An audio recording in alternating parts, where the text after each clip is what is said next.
studio, Mohamed Gaye alias DJ Mike vous souhaite la bienvenue fidèles et chers téléspectateurs de la DTV ñu ko amalee àllarba bu nekk rek dañuy toog fii di waxtaan lépp loo xam ne dafa jëm ci tolluwaayu jamono. question de l'heure lañ wax nag waxtaan lépp lu jëm ci tolluwaay jamono ndax xam ngeen ni ayu bés bi bokk na ci li gën a fës lu jëm ci wàllum procès en appel bu Khalifa Ababacar Sall du député maire bu Ndakaaru fële ca palais de justice lu ci yees nag dinañ dikk fii ci kanam tuuti ndax xam nañu que ni procureur général di Lansana Diaby am na loo xamante ni yëkkati na ko ay kàddu yu yëkkati jëbal béral ko nag tey ji loolu sax moo waral ci jamono ji ñu ajandikul lépp lu jëm ci wàllu procès boobu dégmal donc àllarba bi ñu dégmal maanaam une semaine ñu bàyyi ki nga xam ne nag moom moo yor bërim dossier boobu di juge Demba Kandji li ko waral nag lu leen lu dul arrêt bu CEDEAO ndax dañ ko war a jëfe wala ñu war a ñu ko jëfe dinañ ko yaatal ci waxtaan wi waaye lu ko jiitu tamit xam ngeen ni nguurug Sénégal am na xëccoo boo xamante ni mi ngi ko doon def ak kii di Karim Meïssa Wade am na mujjute goo xamante ni dossier boobu le am na ko lu ko jiitu nag bari na ay dossiers yoo xamante ni ñu ngi koy waxtaanee ci réew mi ñu jàpp que ni yoonug Sénégal ñi nekk ci kujje gi moo tëddeewul njaaxaana dinañ ko càmbar ndax xam ngeen ni ay bés bi tamit lu jëm ci ay coow pénurie maanaam ñàkk ndox moo xamante ni mu taratar mu am ci askan wi waaye tamit leneen ñëw dolli ko ci lu jëm ci wàllum essence loolu lépp buñ ko tënkee rek boole ko ci waxtaan wi ndax question de l'heure lañu wax lépp lu jëm ci wàllum actualité politico juridique wala sax lu jëm ci wàllum environnement lépp loo xamante ne dañ jàpp que ni waxu jamono loolu dañ koy waxtaane fii toog nag càmbar ko ndax wax naa leen ko léegi lu jëm ci wàllu arrêt boobu nga xamante ni nag bu cour de justice bu CEDEAO mu beral lu jëm ci wàllum dossier bu Khalifa Ababacar Sall du député maire bu Ndakaaru te ñu tëj ko nag juróomi at kaso yoo xamante ni nag dañ ci toftal ak juróomi million xamante ni amende la ñu def nag procès bi en appel kujje gi nag daje woon nañ tey ji fële nga xamante ni mooy ci permanence bu bokk gis-gis am na kàddu yoo xam ne beral nañ ko ci lu jëm ci wàllum actualité ndax xam ngeen ni kujje googule jàpp nañ ni que ni fukki fan ak ñett méngoog àjjuma jile dañoo war a amal ab doxub ñaxtu nag lu ko indi lu dul dañoo jàpp ni gouvernance bu son excellence le président Macky Sall bari na ci loo xam ne dafa sooxe rawatina nag ci respect lu jëm ci wàllum droits humains dama bëggoon rek ñu dem du côté de la baie vitrée déglu Oumar Sarr dellusiwaat ci plateau bi. bëgg ko mu bañ ko daan def suñu manifestation parce que même il faut que ñoom ñu respecter loi bi tamit nii ñun waruñu dem di demander ay demande di demander ndax am nañu droit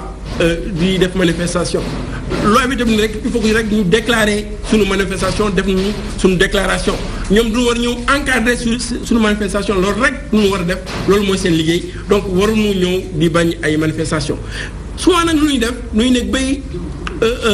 ajuma si suba ñu woonu ni ñëw leen mën nga pour daal li ñuy bañ a préparer bañ a organiser wu rek pour yàq suñu manifestation mais ñun soxlawul ñu koy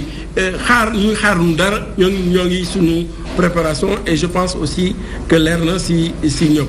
da bëggoon wax rek si aussi Khalifa wax nañu ko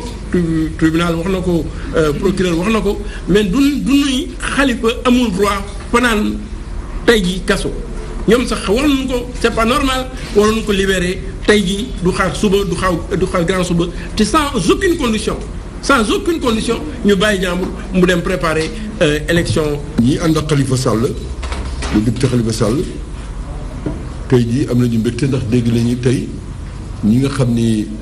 ñooy yore mbir mi yoon ci réew mi ñu ni nañ ko génne di yëg ngeen itam ni Karim Wade war na bindu na waaye àq ak yelleefam yi ko yoon may dañ ko bëgg a foqati bon nag na leer ni mbootaayu réew yi nekk ci Afrique soowu jant ñoom tamit nee nañu waratuñ ko def li ñu ko def maanaam àqam ak yelleefam yi ñu faagaagal ko ñoom wax nañ ko te Sénégal nag comme dafa xaatim sart yooyu yëpp war na gaaw ci ñu may Khalifa Sall mu dellu seeti ay mbokkam ak ay xaritam.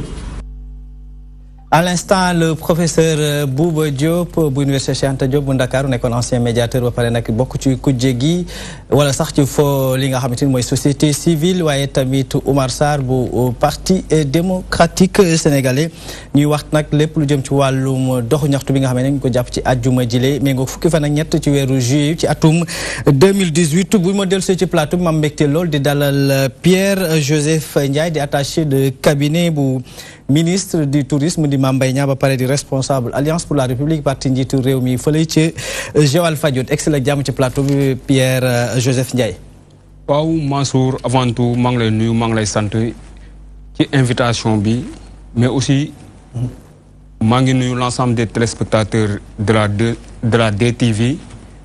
mais aussi di nuyu sama naataango yi nga xamante ne ñoom laa bokkal plateau bi. buñ dikkee léegi par rapport ak kàddu yi lu njëkk rek mu nekk ñu lu ñu mën a camper le décor lu jëm ci wàllum kàddu yu Oumar Sarr yi marche boo xamante dañ ko nar a organiser ci ajuma ji ñu dëgmal muy neex muy naqari que ni marche boobu li nañ ko amal ndax jàpp nañ ni bari na ci gouvernance su son excellence le président Macky Sall bari na ay sooxite ci jamono jile yow mi nga xamante ni bokk nga ci ndawam yi nga xam ne dañ koy jàppal tànk tey ci par rapport ak taxawaayu ku jéggi ban jàngat nga ci am. waaw Mansour je pense que kaddu yu Oumar Sarr wax je pense que dañ ko koy nangul parce que peut-être waxu opposant la waxee mais aussi lu ñu mun a wax rek le droit à la marche c'est un principe sacro-saint loolu kenn du ko werante mais aussi tamit dañ ko war a encadrer ci anam ya nga xamante ne dafa war a méngook yoon parce que aussi tamit réew mi ñun ñëpp a ko bokk te kenn warta dox ci la nga xamante ne da koy gàllankoor moo tax tey quel que soit tey seen volonté ñu marche dañ ko war a teg ci yoon mais tey sous-préfet apprécier ne carrément tey seen marche tey day salfaañe doxanu réew mi day ententer trouble à l'ordre public je pense que day jaadu tey mu jël si ay décisions fermes parce que aussi tamit réew bi ñun ñëpp a ko bokk te ku jóg aussi pour mettre le chaos tey soo jógee pour mettre ko dans le chaos tey je pense que il rêve de la responsabilité de l'État jël si ay engagements yu ferme taxaw temm nag ne carrément tey donte c'est un droit boo xamante ne yéen a ko moom mais aussi tamit da ngeen koy defee dans les règles de l'art mais suñu gisee ne tey vraiment day impacter négativement par rapport au bon déroulement tey bi nga xamante ne ci askan wi la donc je pense que tey il rêve de la responsabilité de l'État jël ay responsabilités et faire face par rapport à ça mais je pense que tey ñun amuñu benn intérêt pour tere leen parce que ñun tamit quoi qu'on puisse dire toll woon nañ ci jamono yoo xamante ne dañ doon marche kon tey ku bugg a marche tey dañ la koy nangul mais nga defee ko ci anam boo xamante ne anam bu rafet la mais tey ñii tey soo xoolee seen intention bugg nañu nasaxal dëkk bi bugg nañu mettre le pays dans le chaos et je pense que loolu tey l'État doit prendre ses responsabilités par rapport à ça. D'accord, l'État doit prendre ses responsabilités par rapport à cette question. Nous avons mbégte lool di dalal ci plateau bi le doyen Ibrahima Anne du coordonnateur départemental des khalafistes du département de Pikine. maa ngi lay nuyu. maa ngi lay fay Mansour. D'abord de les remercier par rapport à l'invitation. Mais aussi di nuyu sama jarbaat yi. Vraiment di leen encourager parce qu'ils sont jeunes. Et bu ñu toogee ba am responsabilité bay ñëw di défendre si lan nekk. Vraiment di nga leen di encourager. di ñaan yàlla leen yàlla jàppale ba fi ngeen bëgg yegg ngeen yegg fa. Et d'ailleurs c'est ce qui fait le charme même de la politique. Voilà nekk na espace boo xamante ni papa mën na cee waxtaan ak doom lépp dans le cadre d'un respect mutuel. ñu mën a waxtaan ci lépp loo xamante ni dañ yaakaar que ni buñ ko waxtaanee rek toog waxtaanee ko gindi ci askan wi dañ ci jëlee njariñ. C'est vrai. Mais xam nga kuréelu parti dafay am nu muy tëddee. Dafay am des mouvements de jeunes. yoo xamante ni jeunes yi ñoo si nekk. am foo xamante ne adultes yi ñoom ñoo si nekk. bu jeune waree ñëw généralement dañuy seet jeune yi nga xamante ñoom nga parce que xëy na bu ñu toogee ak adulte. am na lu ñuy bëgg wax mën na am kersa boo xamante ne xëy na duñ ko mën a wax. te ñoom bu ñu toogee entre jeunes xëy na ñoom mën nañ wax. bu may ñëw dama yaakaaroon ni effectivement adulte lay fekk mais ba léegi fekk naa leen fi su fekkee ni am na xam-xam boo xamante war naa leen ko mën a dolli dinaa leen ko dolli te mu nekk loo xamante ne. de toutes les façons n'ayez pas de crainte parce que ça c'est un débat d'idées et non un débat de personnes wala un débat de voilà. C'est la force des idées qui règne plus ici. ñun ñëpp ñoom ñi fi ñëw ñëpp profil ñoo xamante ni c'est une première ñuy jàkkaarloog seen kanam yi xamuñu ni mag lañu xamuñu ndaw lañu. responsabilité ku nekk bi nga yor rek moo tax ñu invité la ci plateau bi ñu mën a waxtaanee tolluwaayu jamono. ñi nga xamante ni ñoom ñooy waa front bi nga xam ne dañoo bokk ci kujje gi front boobu yaakaar naa ne yéen bokku leen ci. si fa la ñu bokk. nësër ngeen doxum ñaxtu bu leen jàpp ci àjjuma jile. incha allah danañ ko dox. parce que gis nga Mansour. li ñuy wax démocratie au départ. nga koy xeex. boo ko xeexee nga dem ba si biir dafa am ay acquis bu fekkee da nga ko am da nga koy consolider. avec Abdou Diouf xëy na am na foo xamante ni bokkuloon ci constitution bi muy avancer avec Ablaye Wade mu ñëw boole ko ci constitution bi kenn ku ci nekk liñ la demander mooy ni bu fekkee ni da nga bëgg marché waxul la nga demander autorisation de. dañ lay wax ni da ngay def déclaration su fekkee da nga war a def déclaration. autorité compétente bi moo war a préparer li nga xamante ni bu toogee dana encadrer marché yi boo xoolee en général marché yi nga xamante ni ñu ngi am yëpp te ñu koy bañ bu amee problème nit ñi wax ni dañuy wax par force boo xoolee li ñuy génne ci force de l'ordre encadré woon marché boobu moom moo gën. et je crois que danañ am ñoom li jot a jàll danañ ci tirer ay leçons ba nga xamante ni lii opposition bi wax te ñun ñu wax ko ni dañuy doxi suñu dox ñaxtu. ñu encadré ko ci encadrement bu rafet parce que du ñoom rek ñoom moom réew mi ñoom dañuy jiite réew mi mais gënoon nu bëgg réew mi ñun ñi nga xamante ñun ñoo nekk opposition. du fekkee ne taal la bu heure bii ak li nga xam moo fi am lépp réew mi tàkkoon na mais conscience bi opposition bi am xam ni réew mi ñun ñoo ko bokk. moo tax doo ñu gis benn opposant boo xamante ni taal na réew mi. donc ñoom seen responsabilité. mooy li nga xamante ni moom la constitution bi dox peuple bi nañ ko delloo peuple bi jàmm ni ñooy. ñu delloo ko peuple mooy ñu bàyyi leen que ni àjjuma ji bu fekkee da ngeen a bëgg a doxu ñaxtu ñu bàyyi leen ngeen doxu ñaxtu. nan ñu bàyyi ñu doxu ñaxtu. parce que li nga xamante ni tey jii ku ne xam na ni réew mi dafa jaxasoo. ëmpul kenn. lu ko jaxase ak lu ko jaxase. xam nga lu ko jaxasoo lu ko jaxase Mansour dañu wax ni état. boo ko xamul jiite ko. mën nga si def loo xamante ni ëllëg ñi dëkkee si réew mi ñëpp dañuy am problème dafa am loo xamante ni dafa réer ñenn ñi parce que dañu wax ni la république. bu ñu waxee la république on parle du peuple si on parle de la république dans la république dafa am lu ñuy wax état. muy état centralisé avec ses pouvoirs c'est-à-dire avec la république il y a deux pouvoirs. On parle de la république gouvernée et dans la république gouvernée li ñuy wax ni le chef de l'état n'est pas seul détenteur du pouvoir. pouvoir état bi en tant que tel na ko daf ko am. bu ñu tegee état bi ak pouvoir am na ay règles yu ñu teg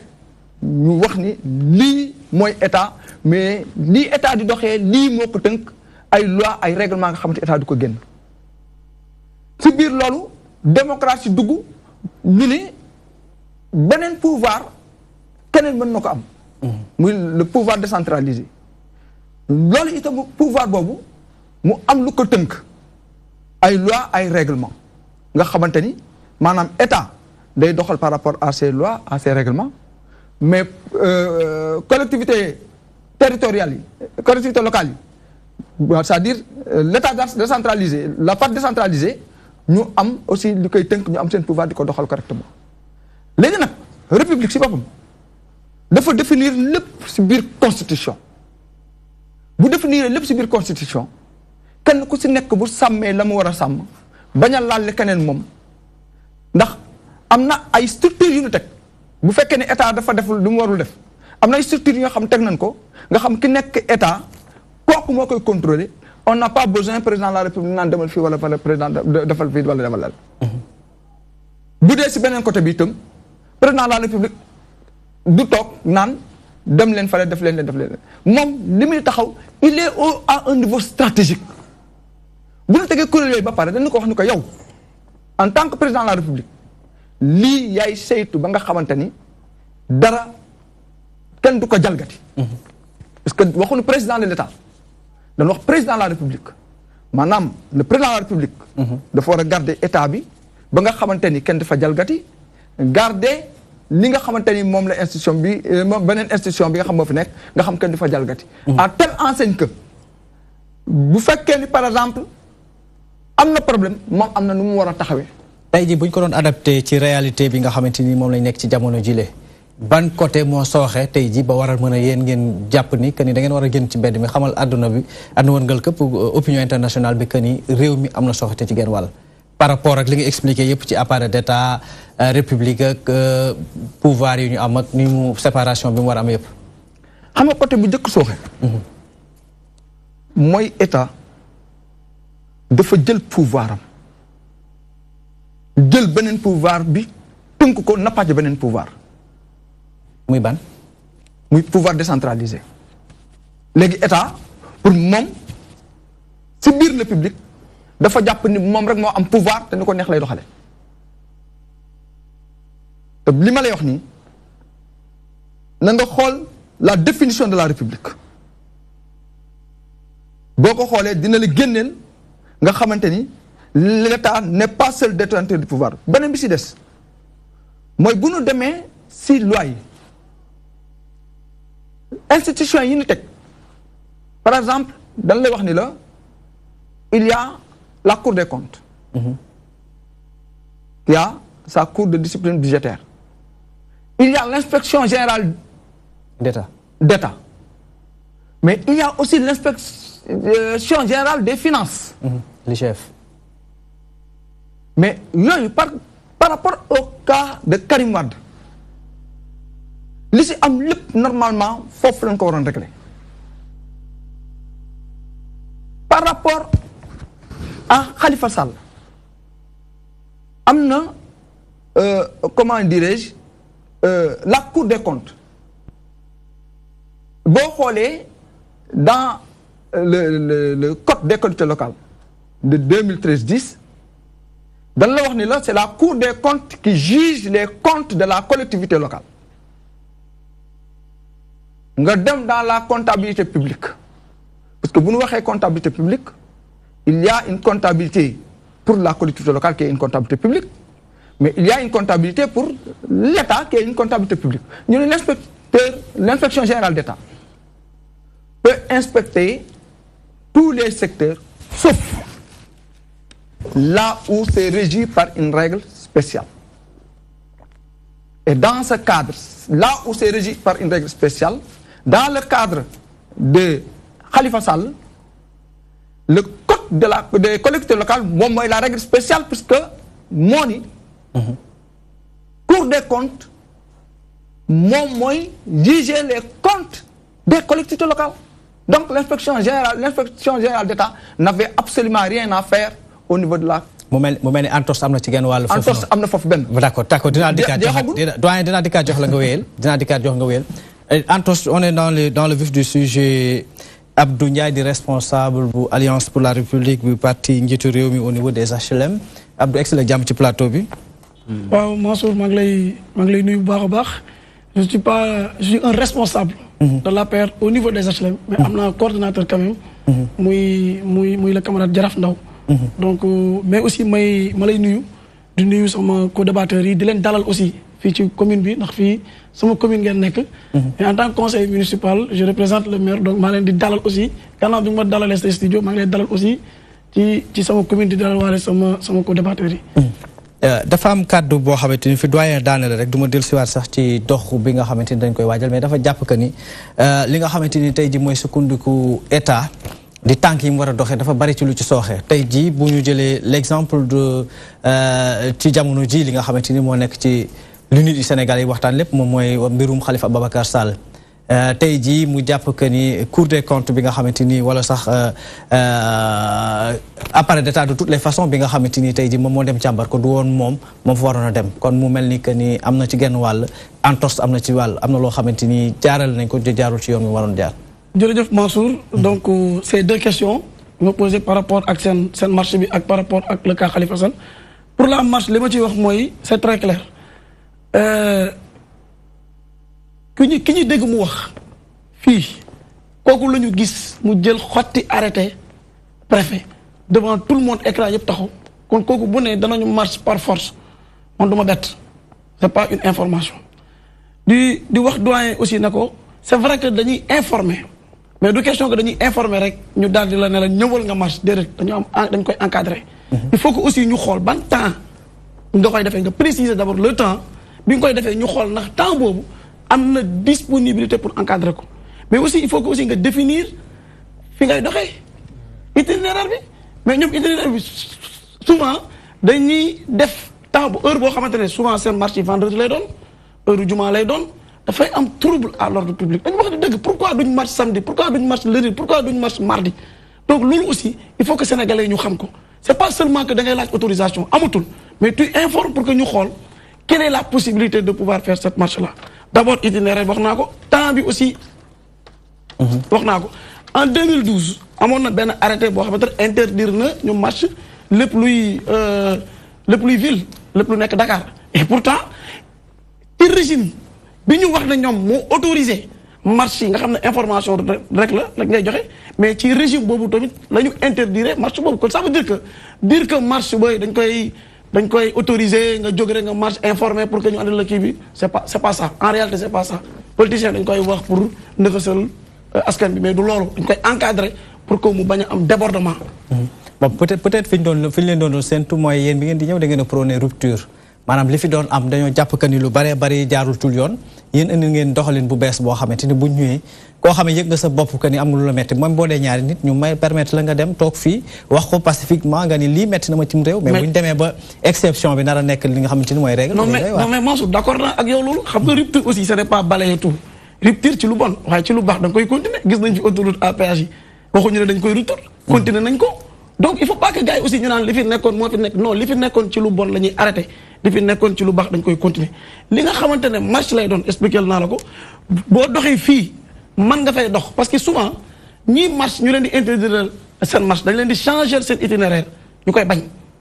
bu fekkee ne yow da ngaa bëgg a ñaxtu kese da ngaa bëgg a dox rek mbir réew mi biir Dakar ñu ne la itinéraire bii nga bëgg a dox nga ne non man itinéraire bii laa bëgg a dox y a problème kon li nga bëgg yow du marche rek loolu mooy andi souvent problème man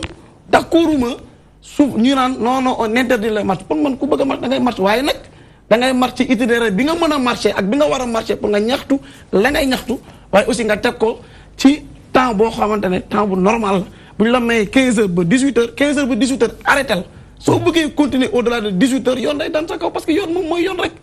muy nga nekk au pouvoir que nga nekk opposition loolu laa amoon ci lu may wax par rapport ak seen marché bi. je pense que li mu ne par force bi moom wax dëgg yàlla moom mii di wax par force bi sax xam na ni par force bi mënta nekk ndax moom nekkoon na ci état xam na ni marche dañ koy encadrer. maintenant par rapport ak affaire Khalifa Sall yu mu wax la décentralisation et cetera xam nga tey les collectivités locales am nañu autonomie encadrée ils n'ont pas y a pas de rupture entre l'État central et l'État décentralisé amul rupture amu ci rupture ils ont leur budget dañ koy doxal mais dañ koy contrôler te ba léegi li mu fi wax tey ci cadre Khalifa Sall ay IGE moo war a ñëw la ba léegi néew ma ni Khalifa deful dara ba léegi néew ma ni li ñuy toppee Khalifa dara du ci dëgg ba léegi duggul ci loolu le 31 mars bi passé nga xamante ne tey comme dana nañu wax Khalifa Sall li ñu koy toppee yëpp waxul ni loolu du dëgg waaye di waru koo xool rek lañ ci wax donc man j'attends à ce que mu wax ma loolu. mais dinañ dem ci procédure la ñuy njëkkee ba pare après soog a dugg dans le fond xool que ni li ñu koy jiiñ am na ba pare wala amul de toutes les façons dañ ci dikkaat léegi ndax doyen moom bokk na si ñu jege Khalifa Ababacar Sall dina dëkk léegi ndax lu ñu koy jiiñ lu yenu maanaa la wala lu yëgul maanaa ci jamono jo nag ñu am mbégte di dalal ci plateau bi Mamadou Fall bokk ci pôle communication bu président Idrissa Seck bu réew mi. waaw Mansour maa ngi lay nuyu. di nuyu sama sama naataangoo yi ma bokkal jotaay bi tonto maa ngi lay nuyu bu baax. di rafetlu liggéey bi ngeen di def di leen jottali nuyu sama kilifa président Idrissa Seck ak mboolem responsable parti Rewmi. waaw Mansour. opposition bi dafay marche le 13. warul nekk exception ci Sénégal maanaam warul bett kenn ci Sénégal 2018 ñuy xalaat ndax opposition war na marche wala warul marche parce que d'abord marche ak évolution bi sunu démocratie am nekkatul régime autorisation régime déclaration la il faut que état bi comprendre lan mooy régime déclaration état bi mooy jël les dispositions nécessaires pour encadrer état bi mooy jël les dispositions nécessaires pour que kuje gi mën a marche ci anam bi ñu ko bëggee maintenant ñiy marche ak ñi jiite parti politique yi président de la République Macky Sall gënu leen a responsable njëkku leen a yor ay ndomba tànk Omar Sarr ba muy nekk ministre président Macky Sall nekkul ministre mënuñu noo gën a bëgg réew mi mënuñu noo gën a nekk ay citoyen responsable ñoo leen ëpp sax yéene ci réew mi waay mais li may wax moo am te bu nu eggee ci biir danaa la won ni ñoo leen ëpp sax yéene ci réew mi kon li nga xamante ni moom ci la jaar ba ñëw ci nguur mais mënuñu ko bañal 2012 place de l'Obélisque maa ak Macky Sall ñoo fa nekkandoo mu yor mer gàddu ni day fanaan place de l'Obélisque Obasanjo Radisson la organisé débat rencontre pour harmoniser les positions ñu xool ndax élection yi dana am wala du am samedi ku tas marche bi ku tas conférence de presse Obasanjo les jeunesses de l'APR ñoo dox ba biir Radisson Mame Mbaye Niang tas marche bi tas conférence Obasanjo. waaw li nga wax am na ci preuve. waaw. waaw déglu rek. ay dinaa la indil ay firnde. Mame Mbaye Niang le samedi. conférence de presse bi Obasanjo doon def Radisson moo ko tas ni nous allons aux élections demain on ne va pas reporter les élections loolu dañ ko tee saluer woon booba parce que l'opposition sénégalaise a toujours eu une attitude responsable dañu xeex 2010 2011 2012 ba jot nguur ci coalition bu mag ñun ci coalition bi lañu bokkoon. bir na ma ni mën naa am sama naataangoo yi li ma daj pour Macky Sall falu ñoom dajuñu ko bir na ma parce que ci membre comité d'organisation bu M23 laa bokkoon. kon li may wax xam naa ko. tout récemment bi ñuy waajal élection législative bi mais gis nañu jeunesse su APR ñëw ba jàpp ci gris palais di manifester palais de la République tout simplement parce que Aliou Sall nekkul ci liste yi. su amul da ngeen may weddi li may wax je suis assez responsable je prends l'opinion nationale à témoin li may wax fàttewu leen ko jeunesse APR bu Guédiawaye mais ñëw nañ ba buntu palais jàpp ci gri yi di manifester parce que Aliou Sall nekk ci liste yi boobu ana arrêté Ousmane Ngom boobu ana autorisation wala déclaration ana préfet mais barki démb bi président di dalal étudiants yi biir palais lañ doon xeex manifestation biir palais présidentiel salle des banques ba mu am ay blessé oh mais Sénégal mënuñu sax xalaat ñu am deux types de sénégalais ñenn ñoo xam ne jusqu'au palais jusque dans le palais lu nu bëgg a def ko ak ñenn ñoo xamante ni sañu ñoo romb place de l'Obélisque dëkk ci sunum réew moom sunum réew am fi sunu cër war a ñaxtu di ñaxtu nu ñu ni du fi amee mais c'est impossible te seen nga lu waaye di leble nay lu rafet te opposition ngeen jóge ah aucun pouvoir sinon celui de Dieu n'est éternel bàyyi leen ci xel bu nu demee ci kaawu Khalifa Sall damay am gàcce franchement damay am Mansour damay am kersa trop di traité ci kaawu Khalifa Sall xam nga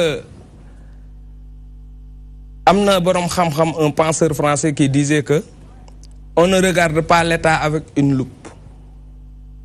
bu nu commencé wuññi sutura réew ci ay détails danoon dem ba taal réew mi procès Khalifa Sall du début à la fin damay assister damay fekke du début à la fin te enquête baak lépp je suis au courant dama ci bokk parce que doomi Sénégal la wane ay preuve am ba mu nekk ministre président Macky Sall étudiant la kenn musu koo dégg ci lu ñàkk fayda bokkuma ak moom parti mais ku ko naw laa ci taxawinam ci réew mi ku ko naw laa ci doxalinam ci réew mi parce que nous sommes dans un pays sous-développé c'est ce que nous avons comme capital humain mais dañ leen a war a préserver te Khalifa daf ci bokk réew dafa am na muy doxee am na lees mën a wax am na lees mënta wax je vais vous expliquer ñu dégg ñuy wax ay fonds secrets fonds spéciaux amul comptabilité pourquoi parce que kilifa gi ñu koy jagleel soxla yama cay faj man naa mënu ko wax ñëpp xam nga président de la république mënta mener une mission d'enquête peut-être d'espionnage ñuy dem naan dinañ voter loi de finances rectificative assemblée nationale xam nga ni loolu mënta nekk Khalifa Sall caisse d'avance biñ ko attribué woon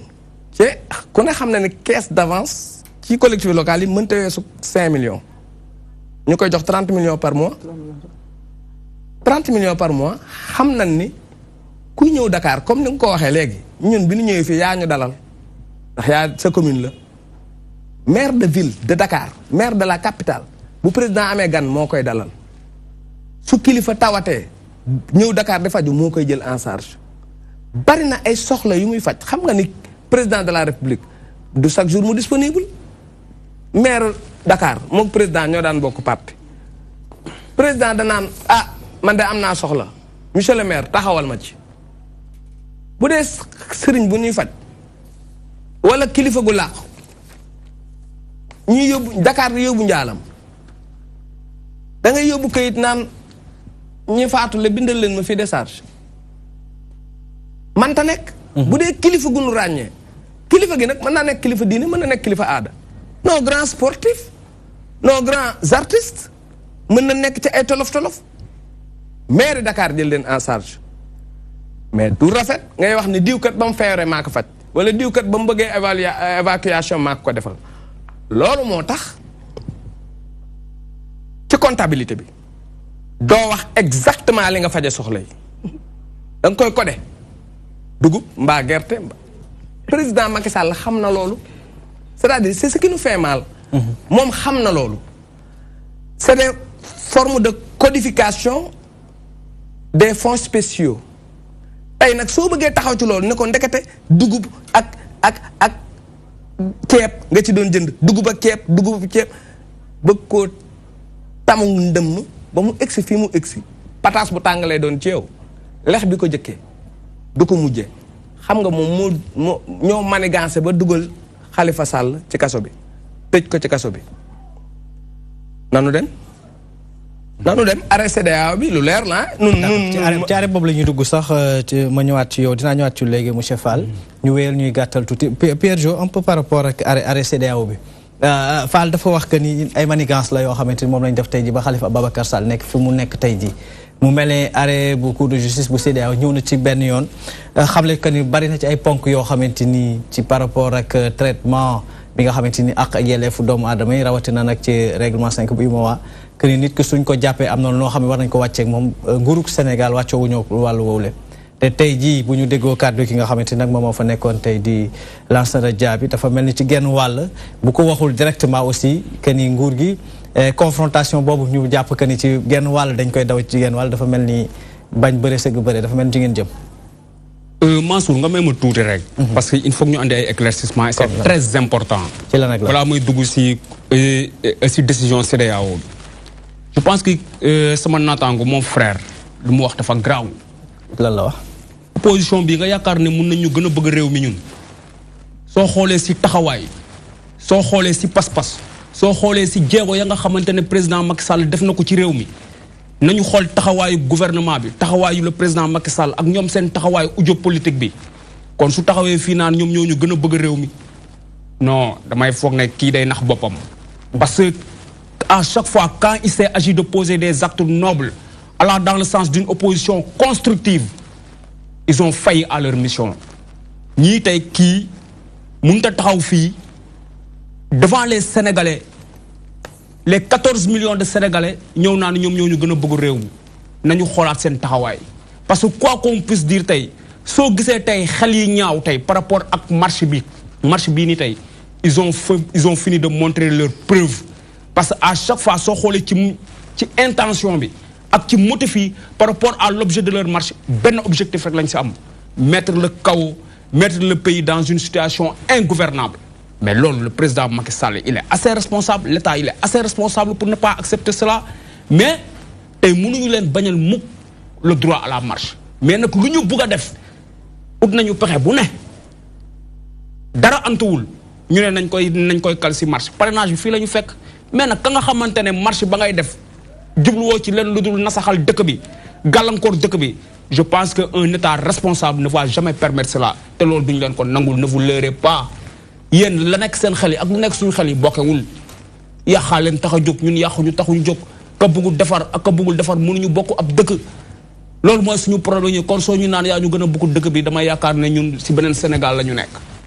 pour revenir nag par rapport à la CEDEAO. je pense que tey et d'ailleurs ça moo nekk lu ci bees parce que il faut ñu leeral ko. moo nekk lu ci bees mais fii amul lu ñuy informer Sénégalais yi parce que Sénégalais yi ils sont au courant de tout ils sont informés de tout parce que nag les faits sont têtus hein. Les faits sont têtus mun nga gëlëmal Sénégalais yi lëndëmal Sénégalais yi def say biiji baaja def say acrobatie communicative mais dara tu retournes à la cage de départ cage de départ bi xam nga lan la kenn jiiñu fi Khalifa Sall ne yaa sàcc mbala yaa def lii juge ya ko jugé balaa may ñëw ci juge mais IGE inspection générale d'État xam nga sànq le doyen avec tout le respect que j'ai defal nañu fi benn cours magistral par rapport à la République ñu nangul ko mais tamit day baax ñu leeral ko tey IGE tey l'IGE est compétent en matière tey de contrôle mais IGE su demee saytu mairie Ndakaaru tey gis fa la nga xamante ne tey par rapport à la gestion méngoowul avec les règles de la bonne gouvernance avec les règles de la comptabilité mais day jaadu tey mu bind rapport teg ko sur la table yoon topp ko.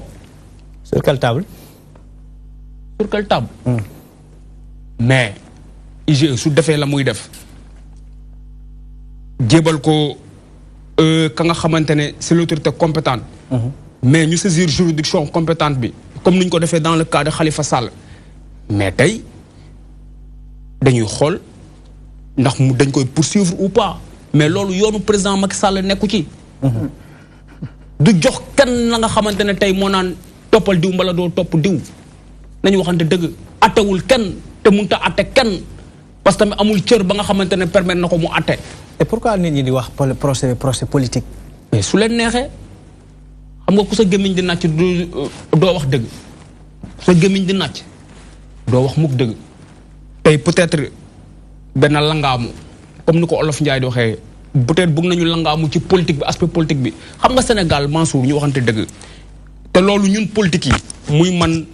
muy ñeneen samay naataango yi nañu dimbali les Sénégalais ñun ñi nga xam ne yàlla def ñu natoo politique nañu dimbali Sénégalais yi ci loolu tey ku ñu tuumaal benn affaire rek nga ne politique day tax ba lu war a leer du leer mbal day tax ba niñ si war a taxawee justice nam si war a taxawee du ko taxawee noonu. dama lay dog foofu Pierre parce que tamit jóguma ñu mbir mi di leer parce que ku ñu jiiñ ci réew nga ne mbirum politique yow sa mentor biñ ko jiiñee ci genn wàll yéen ñi nga xam ne ñoo ne ay ndawam topp ci moom sës ci moom rek yéen yéene ni ay manigance la ci genn wàll.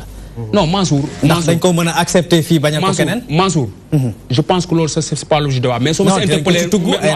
non attends soo ma si interpellé. allez-y. c'est pas l'objet de débat mais soo ma si interpellé. débat bi lépp lu jëm ci wàllum transparence jëm ci front social jëm ci wàllum justice dañ ko ciy waxtaan. waaw je te le concède. moo tax man la même le cas là c'est pas l'objet de mais sama ski naa si tontu parce que mu tax ma si tontu je vais naa si tontu ak fierté parce que xamul tax ñun la ñu wax dafa leer teg ko ci ay firnde yu leer nañ ñëw naa fii sa plateau ba nga may dëgg may wax ba léegi dëggoo ma ne politique j'ai parlé des choses techniques par rapport à la responsabilité du ministre dans ce cas d'espèce là. On avait une tutelle technique à gérer, on a géré cette tutelle technique-là. La tutelle qui relève de l'aspect financier, on n'a pas signé, on n'a pas décaissé, contrat financier, signé, là nous signé c'est le contrat technique et nous assumé. Maintenant, on a parlé de scandale financier. Lors nous nous sommes ña nga xamantene ñoo ngank walu bobu nonu tudel bobu nañ ci wax té loolu lañu wax té ko ci ay funda yu leer parce que aussi la charge de la preuve incombe au demandeur kep ko xamantene da ngay andi ay tuuma jëmale ko ci nit da nga andi preuve ya ngay wax waxat mom sama suñu ministre le ministre toujours wax nako man en tant que son collaborateur ñëw na fi wax ko té luñuy wax yeb waxuñu ko ci yefu waxuñu ko ci purement politique mais dañ ko wax ci ay funda yu leer nañ des choses purement techniques vérifiable et nécessaire des vérités apodictiques loo xamante ne kenn mënu ko dindi mooy waral ñu ne toute personne qui détient une preuve allant dans le sens tey nga taxaw ne diw dafa détourner xaalis par rapport à tel ou tel programme andil firndeel bi. ay nit ñoo ko wax ay nit ñoo ko wax wala rapport moo ko wax. non dama ne parce que ñun bañ koy ñun quand il s'est agi de dire que diw dafa def mbala diw dafa def. toutes les fois qu'il s'est agi de dire ça dañu andi suñuy preuve teg sur la table te ba léegi may wax ak yow kenn dindiwu ko. kon tey Mansour tey nga may ma tey kon suñu nee Macky Sall bugg a tuumaal Macky Sall si procès Khalifa Sall bi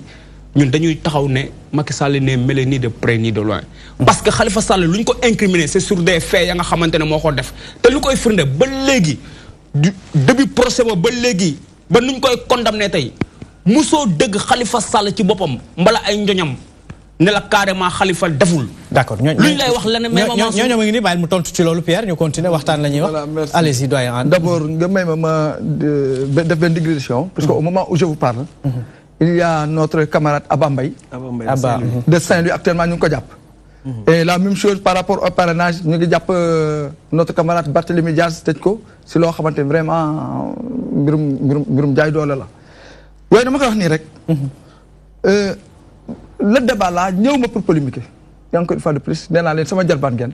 su ma amee xam-xam boo xamante ne mën naa leen ko dolli dama leen koy dolli comme mes étudiants. effectivement je suis enseignant quand même je vous le dis. li ma lay wax par exemple si je vous parle du code des collectivités locales je vous parle de la loi 2013-10 et à son article 251 kooku ay mbir la yu fi nekk inventé wu ma ko. beneen bi des lorsque je te parle de la comptabilité publique par rapport à l'inspection générale d'État kooku je vous parle du décret 2011-1880 boo demee ngeen seet ko bu ngeen ko gisee da ngeen gis lii ma leen wax ngeen xam ni nekkul loo xamante ni du ñuy inventé la wala leen beneen bi si des pour ngeen wax ne Khalifa waxu ni jël na dama lay defal benn genèse parce que kii xaw na si daal laal tuuti xam nga depuis 1921 colon yi fi nekkoon toujours dafa doon amoon na gouverneur du Sénégal de l'AF je veux dire moment boobu ñi nga xamante ne ot yi nga xam ñoo daan jógee en Europe di ñëw bu ñu daan ñëw xam nga circuit budgétaire dafa bëri fu muy jaar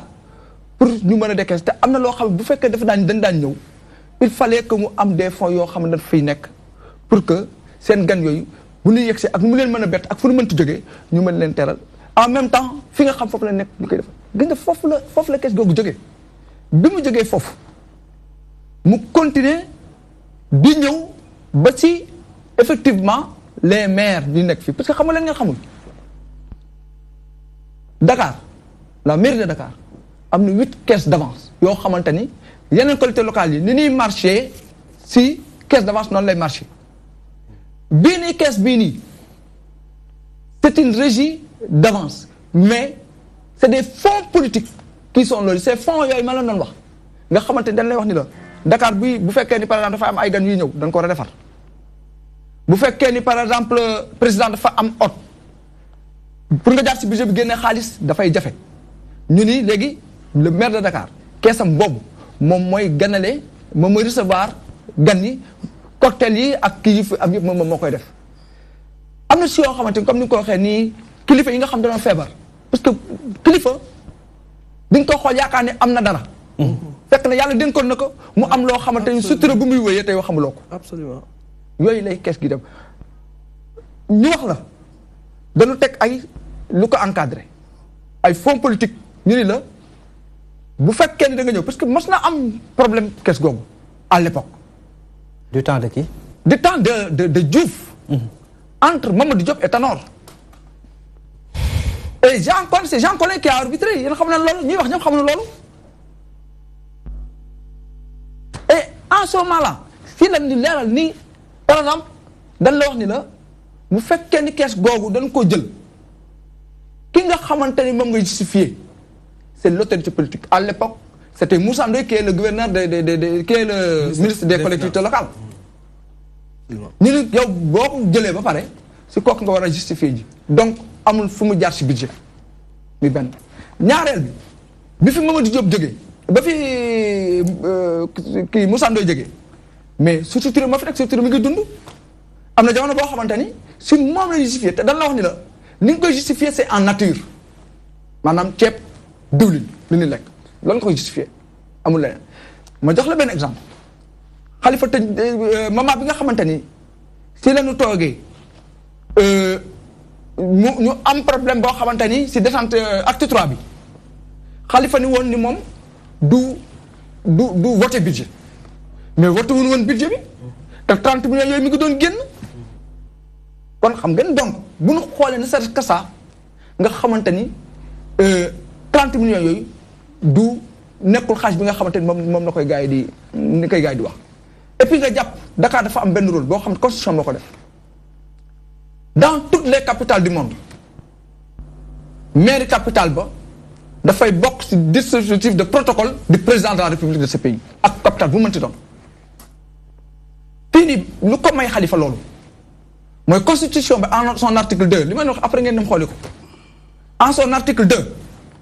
dafa ni Dakar est la capitale du Sénégal comme vous êtes des intellectuels quelle doit être la responsabilité de celui qui incarne la capitale kooku bokkut ak yeneen maire beneen bi si des ils ont l'habitude de dire que maire yëpp benn lañu lu tax Dakar am 8 caisses te ñoom amuñu caisse boobu lu tax ñu dox Dakar 30 millions te ñoom joxuñu leen loolu moo lay wan ni la lii nga xamante ni moom la Khalifa doon doxalee noonu la ko doxalee et puis le tribunal encore. En vrai doyen s'il vous plaît. Le tribunal. moom moo ni il n'y a pas eu de détournement de deniers publics kon yéen bi ngeen di wax naan waxul ba léegi jëlul déjà tribunal wedd na la kooku ma ñu njëkkee kii. ñu ne nag uniquement si benn mbir lañ ko mën a téye. mooy si facture dañu gis mu signé mais ce que vous ne savez pas kees googu il y a un gestionnaire qui est nommé et le gestionnaire c'est un fonctionnaire de l'État ñu ni ko yow ton patron c'est le percepteur municipal qui est un fonctionnaire de l'État qui est au niveau du trésor public le jour du procès bu ngeen fa nekkoon demande nag bu ñu waxee loolu ni lii signature la le percepteur si boppam nga xamante ni APR la bokk de te mu ngi liggéey ak ñoom moom bi ñu ko woowee ñu ne ko waa loo xam si li Khalifa wax dafa ne effectivement monsieur le président ce qu'il a dit c'est ça en réalité c'est un visa qui me permet de savoir que le dossier vient de la mairie tout court donc Khalifa gérewul loolu c'est les gestionnaires qui le font lui il le lui et puis il y a la commission des marchés pour ne pas monopoliser la parole c'est-à-dire damay am lu ma leen bëgg wax ngeen war ko xam ni li si am lépp lan la jàmbaar ngeen lool mais dafa am fu ngeen tëlee nga daaneel fuñ tëlee fan la xam nga fan lañ tëlee fan lañ tëlee mooy si yor réew aujourd'hui dans ce pays là rien ne marche dama lay jox benn exemple bu gàtt dañuy wax plus-value plus-value mooy lan li nga xamante ni da nga koy jël jaay ko mu am li nga xam daf si dugg comme TVA yooyu moom mooy dugg si biir nit ñi mais trésor public fi muy jëlee loolu mooy si entreprise par exemple bu liggéey da ngay fay TVA ña fay liggéey liñ fay am du ko fa jëlee ku si nekk loo jëlee ba sa kër boo fa demee jaay fam jënd fa meew yaa ngi fay TVA bi 18%. entreprise yooyu yëpp bu ñu liggéeyee TVA boobu dem loolu leen di couvrir loolu mooy fay salaire yi loolu mooy defar infrastructure yi loolu mooy def loolu sur le plan économique laa leen di wax. d'accord léegi nag entreprise yooyu yëpp liggéeyatuñu moo tax actuellement le trésor public am xaalis. Abdou yow sori woo ci mbirum finance ak lu yëngu ci wàllum luy jox xëy ndaw ñeek yooyu loolu ci wàllum financement ndax jàpp nga li doyen wax que ni da ngeen a tële ci genn wàll. lu njëkk ci wàllum yorum réew. xam nga doyen moom vraiment am na lu ma waxoon ci début bi c'est très important xam nga booy débat ak Marc aussi c'est vrai que mais dinaa ko tontu parce que c'est un débat intellectuel xam nga un débat intellectuel moom dafay neex. je suis très à l'aise bu may débattre ak moom. xam nga su ne Macky Sall dafa tële ci yor réew ñi koy seetaan sax dañuy jàpp ni paa bi dafa xëy na dafa nekk ci opposition rek moo tax muy waxee noonu. parce que parcours bi Macky Sall am nekk ministre de l'intérieur nekk premier ministre Abdoulaye Wade bi nga xamante ne ñoom tey ñu ngi koy jël def ko seen bàppa tey moo taxaw mu ne c'est le meilleur premier ministre de mon gouvernement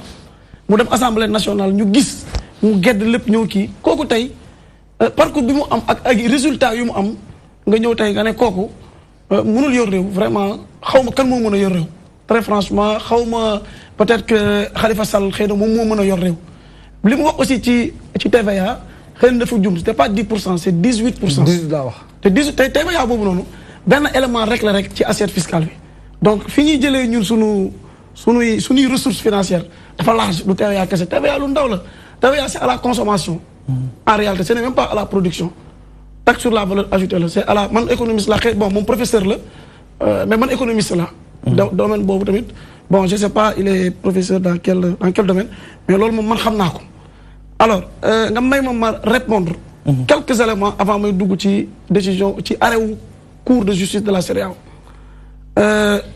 bi njëkk bi mooy dama parce que télé boo ñuy wax damay bëgg lépp mu leer Barthélémy Dias jàppuñu ko ci affaire parrainage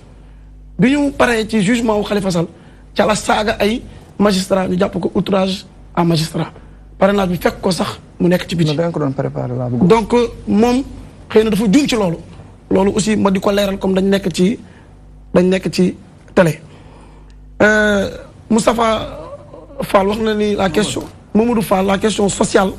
ci ville de Dakar mu ne te doyen tamit appuyé na ko ci loolu nit feebar nga def ko extra loolu c'est le social et c'est prévu dans la constitution dans le budget mairie yëpp man je suis conseiller municipal. mais boo gis tuddee ci nomenclature bi social xam nga noonu dafa am parti boo xamante ne. ligne dafa am ay lignes yi nga xamante ne. social lay doon. bi nga xamante ne tey moo tax mu am une commission sociale dans chaque mairie. la commission sociale mooy chargé wu ci yooyu. ak ci yi nga xamante ne tey boo gisee tey tabaski di jot ñuy jox nit ñi ay xar conseil ñuy jox nit ñi Korité jot ñi soutenir nit ñi pàcc ak yooyu noonu loolu c'est prévu te xëy na xamu ko ñaata la ci mairie Dakar. année bu le passé c'est presque 6 milliards 5 milliards et quelques li nga xamante ne c'est prévu pour le social à la ville de Dakar doyen mën na ko vérifier parce que boobu budget mairie mi ngi toll ci 56 milliards donc loolu wax ne Khalifa loolu la doon régler te mu prévoir dans le budget social loolu vraiment bëgg a wax la rek wala bëgg a xajamal mais du nekk wax ju taxaw leneen li ci des mooy wax na caisse d'avance kii il a donné le vrai terme économique mooy régie d'avance man biñ ma affecté Kaolack yoroon naa régie d'avance xam nga lan mooy caisse d'avance ak régie d'avance mooy lan dañ ko tuddee caisse d'avance mais régie d'avance la comptes spéciaux yi mooy fonds politique mais en réalité fonds politique wala fonds wala caisse noire n'existe pas ci dans la nomenclature waaw existe aussi mais le caractère bi nga xamante ne doo ko justifier moo tax ñu tuddee ko noir c'est le caractère noir moo tax ñu tuddee ko caisse noire mais en réalité tuddul caisse noire fonds spéciaux tudd maintenant régie d'avance mooy lan dafa am différence justement erreur bi ñu def moom la Barthélémy Dias def bi ñu génnee affaire bi Barthélémy Dias dafa toog mu ne caisse d'avance la bu ñu ko laajee Khalifa pour mu justifier ko dañu laaj aussi président Macky Sall aussi mu justifier ko c'est différent ci finance ma jox la exemple moom il l'a dit caisse comptes spéciaux kooku président la président Idrissa Seck souvent il le dit c'est pour le président il en fait ce qu'il veut et il rend compte à personne kooku moom ku ko jàpp sax jusqu'à l'extinction du soleil kenn mënu la ci jàpp parce que loolu laajuñu la pour nga mun ko justifier caisse d'avance mooy lan man bi ñu ma affecté à Kaolack amoon naa caisse d'avance boo xam ne bokkul justement comme ni ko waxee du feeñ ci du nekk ci budget bi mais xaalis la boo xam ne dañu la koy jox pour lan pour nga mën a régler des dépenses des questions urgentes yoo xam ne mën ta xaar ma jox la exemple bu terre à terre comme gars yi ñuy déglu pour ñu leer seen bopp boo nekkee nga nekk Kaolack wala nga nekk Saint-Louis direction générale bi nekk fii nii ak la comptabilité générale mu am benn tuyau bu toj fosse bi di wàll xam nga mënoo bind andi ko fii ACP xool ko daf bi kii ko yóbbu ko ci DG bi mu signé comme ça ñu mën la débloquer xaalis pour nga mën ko def dañ la jox une caisse bi nga xamante ne moom la ñu tuddee régie d'avance caisse d'avance lañ koy woowee pour que nga faj ci loolu après nga wut ay pièces justificatives nga ñëw nga justifier ko loolu mooy régie d'avance loolu mooy caisse d'avance moom il a dit moo tax ci biir waxam nee na da ko doon justifier ci ministre des collectivités locales justement non pas Khalifa Sall avant le maire de Dakar ak daan justifier ci ministère de justement c'est à justifier alors que bële c'est pas à justifier administrative c'est pas à justifier loolu aussi il faut que mu leer parce que ñoom dañuy def amalgame ci ay li mu wax naan ay nit ku feebar yoroon na yoratul wala non la caisse d'avance n'est pas pour ça juste noonu lañu ko comprendre alors que du loolu man j'aurais compris te ñu ne Khalifa dafa juum te juum bi li ko ci dugal mooy dafa commencé wul ci moom justement loolu laa d'accord. Et pourquoi ñu poursuivre ko moom kese. parce que enquête bi ci 2009 2014 la li ñu def rapport bi ñu def ca 2009 2014 moom moo ci nekkoon maire moo tax xam li ma la wax donc loolu dafay baax ñuy koy wax askan bi di ko xam bu ñu ñëwee ci arrêt wu cour bi dafa clair Mamadou Fall c'est vrai tu as raison dafa clair ñoom le 5 janvier 2018 avocat ñoom doyen ils ont écrit à la cour pour deux choses l'arrêt des poursuites ak la libération immédiate de Khalifa Sall. sans condition. loolu lañ bind jox ko. cour de justice bu CEDEAO. cour de justice bi le 5 janvier ñoom ci lañ ko bind. le 30 mars justice du Sénégal rendre décision bi mu naan ay waxuñu ci détournement de deniers publics c'est justement waxuñu détournement de deniers publics mais am na escroquerie de deniers publics na nga lire les chefs d'inculpation am na escroquerie de deniers publics boo amee escroquerie de deniers publics pour le même acte jarul nga naan détournement de deniers publics parce que amul détournement mais am na escroquerie de deniers publics Khalifa juste bu ma ko résumé ñett yu gën a important mooy faux et usage de faux d'abord faux et usage de faux sur des documents administratifs deuxième bi gën a grave mooy boobu noonu dañ ne il est complicité de faux et usage de faux des écritures de commerce. des écritures de commerce. des écritures de commerce beneen bi nag mooy escroquerie de deniers publics xëy da ko fàtte moo tax moo ko léegi ñu ñëw même rek ñu ñëw ba le 28 juin cour bi li mu wax dafa clair parce que tey ñi ngi naan cour bi dafa ne non nañ ko kii ko bokk cour bi dafa ne répondre leen ne leen ñaar yi ngeen ma demandé man du ma ci dafa leen débouté ci loolu. sur les deux la libération immédiate ak la kii des poursuites cour bi da leen ci débouté ñoom bi ñu ko wax xam nga cour bi lu mu wax nee na par contre entre la délibération des résultats des élections législatives par le conseil constitutionnel muy le 14 août 2018 ba bi ñuy lever son immunité parlementaire à l'Assemblée nationale muy le 25 septembre 2017 autant pour moi donc 14 août 2017 ba 25 septembre 2017 mu ne loolu dafa nekkoon une détention arbitraire donc loolu jàngat bi ma ciy am xam nga moo leen mooy avant arbitraire après arbitraire avant bi conduire à son arrestation ak après bi conduire à sa condamnation loolu donc ñoom duñ ko wax léegi nag arbitraire bi une condamnation est arbitraire ou une arrestation est arbitraire su fekkee ne amul base légale parce que tey mën nañ def une analyse juridique de cet arrêt. base légale wala illégale d'accord permettre juste. waaw mais xam nga ñoom tout souvent ñoom dañ naan nañu libéré mais ki nga xamante ne nee na la. bi ñu lay jàpp légal na bi ñu lay tëj légal na ci diggante bii la wax ne et puis foofu immunité parlementaire il faut ñu wax ci amul fenn fu ñu ne Khalifa Sall dafa war a am immunité parlementaire. La constitution en son article 61 doyen et le règlement intérieur en son article 51 mayul Khalifa Sall immunité parlementaire bi koy libéré. Abdou, s'il vous plaît, permettez à mais mënuñu ko juger loolu moo tax demander son immunité parlementaire. Un peu par rapport à ces différentes interpellations sur cette question-là. Avant de clôturer, de passer à autre chose même, parce que on a dépassé largement même le temps qui nous était imparti sur wàllu woowu. Absolument. Xam nga mooy li may wax rek kersa gi ma ciy am su may aboutissement fi dossier Khalifa Sall yam yaakaar naa ni li procureur de la République wax war nañ ko ci bàyyi xel ñu fekk si ko ci parce que su ma lay wax ni gënu leen ñoo bëgg réew mi mooy dal gi sax ci comportement yi bu dama koy faral di wax waa APR su nekkee ñoom ci débat dafay mel ni ñoom ñoo nekk opposition dal réew dafa soxla dal dafay toll foo xamante ni pour nga am li nga bëgg cim réew foog mu am dal mu am jàmm ci coowal Khalifa Sall qu'on le veuille ou non lëmbe na réew mi ñun nag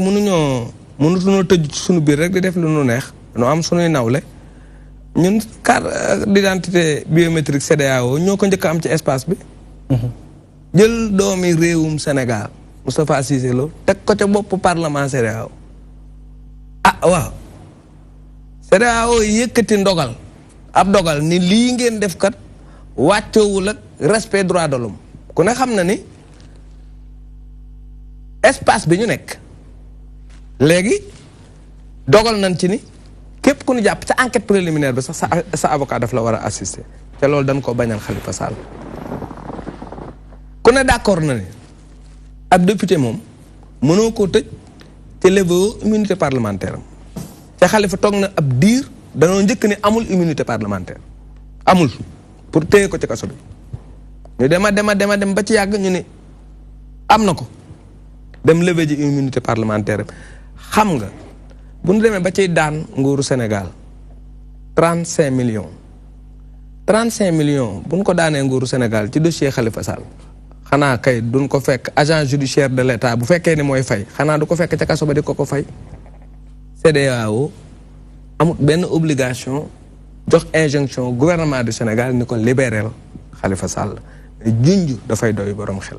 nit ki boo ko téyee yéen def ngeen sport football da ngay porter réserve équipe